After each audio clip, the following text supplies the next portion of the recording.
Okay, so can a revolutionary spirit be reborn? Is Ibrahim Traore the reincarnation of the legendary Thomas Sankara? Are there uncanny similarities that make this claim true? Or are there gaping differences that we choose to ignore? You see, there's no doubt that both will make the top 10 list of Africa's greatest leaders, living or dead. Interestingly, both come from the same country. But did Thomas Sankara leave a big shoe, too big to be filled, even by Ibrahim Traore himself? Or has Ibrahim Traore already outgrown the shoe that Thomas Sankara left behind? Whatever the case, both are connected not just by their vision for Africa, but by their actions, stance, and rhetorics in every aspect of their leadership.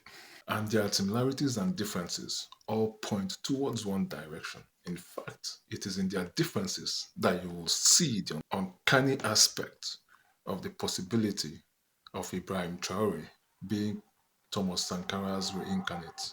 Now, what are their similarities and what are their differences? Let's start with the similarities. First is their career.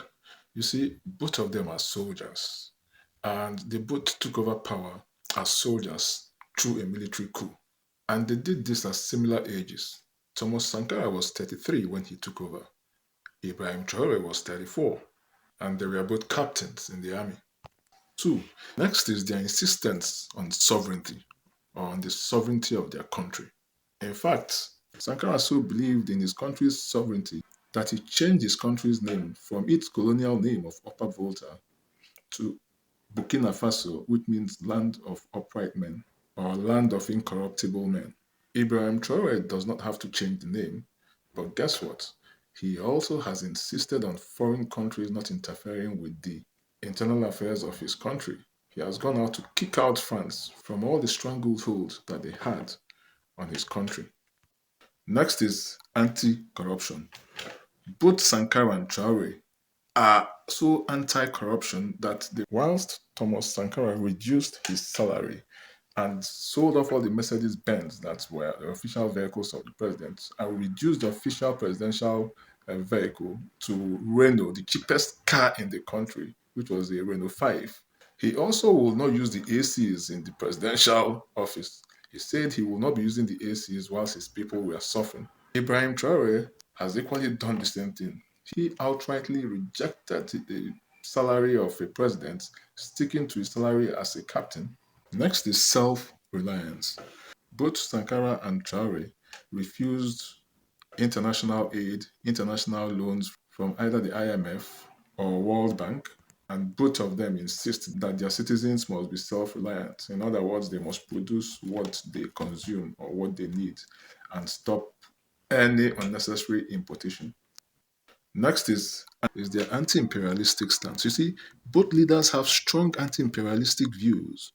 Thomas Sankara was rebellious to Bankoi Mitterrand consistently.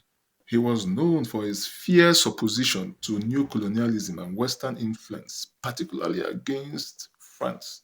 And Ibrahim Traore is also known to be fiercely anti-imperialist and has never stopped his opposition to France and Emmanuel Macron. Next is populist appeal. You see, Sankara was known for his charismatic leadership and connection with the common people. He was always there with the people, whether it was planting with them, working with them, farming with them, even playing with them. Whatever it was, he was always there with the people. And so is Ibrahim Traore. He is equally loved by his people, even beyond. We saw what happened when he went to Ghana. Even in Ghana, all Africans were there routing and cheering for him. Next is social justice. Thomas Sankara initiated sweeping reforms to address inequality, including redistribution, education, and healthcare initiatives for all. Ibrahim Traore is also doing the same. And finally, symbolism and rhetoric. You will also find great similarities in Traore's rhetorics with those of Thomas Sankara. You will notice that Ibrahim Traore invokes more of Sankara's legacy in his speeches using similar revolutionary rhetorics, symbols, and also continuing Sankara's mission. He has actually promised to finish all the unfinished projects of Thomas Sankara. and has mounted statues and named roads in honor of Thomas Sankara.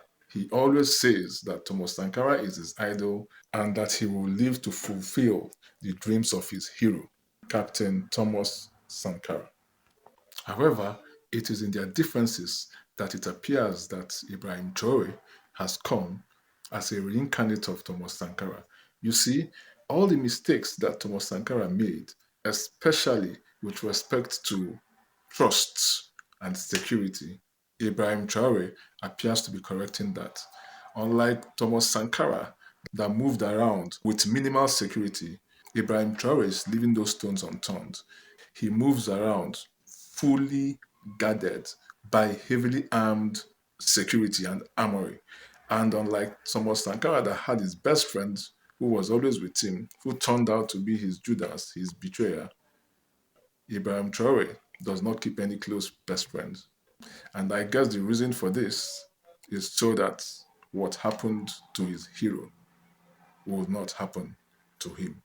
So whether Ibrahim Traore is Thomas Sankara's reincarnate or not, one thing is clear. The spirit of the revolution which started with Thomas Sankara is definitely kept alive by Ibrahim Traore. And whether we call it a rebirth or a reflection, the answer is in their actions and not in their comparisons. So what do you think? Let me know in the comments. That's it.